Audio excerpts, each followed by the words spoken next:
Chapman couldn't be happier to having a turbine engine to work with, because it meant he didn't have to deal with that goddamn Keith Duckworth at Cosworth anymore. He was a very troublesome character at the best of times, as I know personally.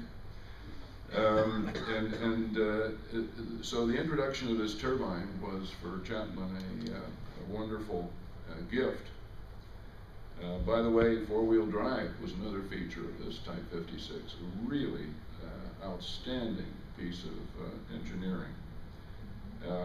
But this four-wheel drive, the fact that the four-wheel drive Grand Prix car I showed you earlier borrowed too much from this design. That's why it was as bulky and heavy as it turned out to be. It really should have been a unique design, but there wasn't enough in the way of resources to do the Formula One car properly. Chapman used this same car in Grand Prix racing. As I said, he was so happy with his turbine engine, he wanted to make the most use of it that he could. He was the only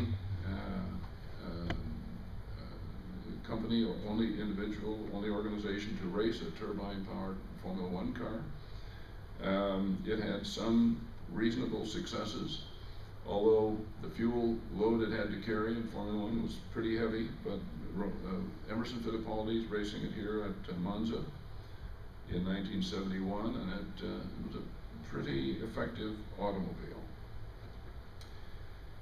And the ultimate Indy adventure for Chapman was the Type 64 of 1969. Here was a four-wheel drive car with a turbocharged Ford V8.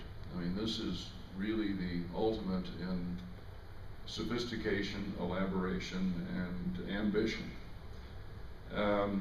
Problems with the hub designs, problems that were partly fabrication, partly design, partly materials.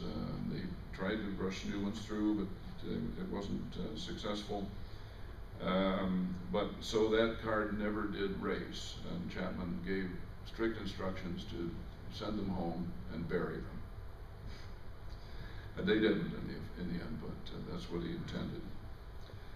But I wanted to end my presentation with this story of Chapman at Indianapolis, because as I wrote in the book, his exploits at Indianapolis, an alien land far from his comfort zone, stand tall as models of planning, engineering, sponsoring, testing, and execution, driven by an unrelenting force of will, taking on the establishment in the form of both Ford and Indy, and winning was a historic achievement, a fantastic accomplishment. I rate it as the absolute apogee of what Chapman achieved in his lifetime.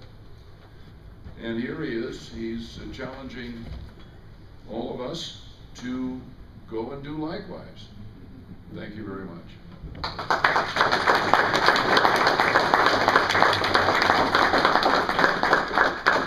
As I said before, we're running late deliberately.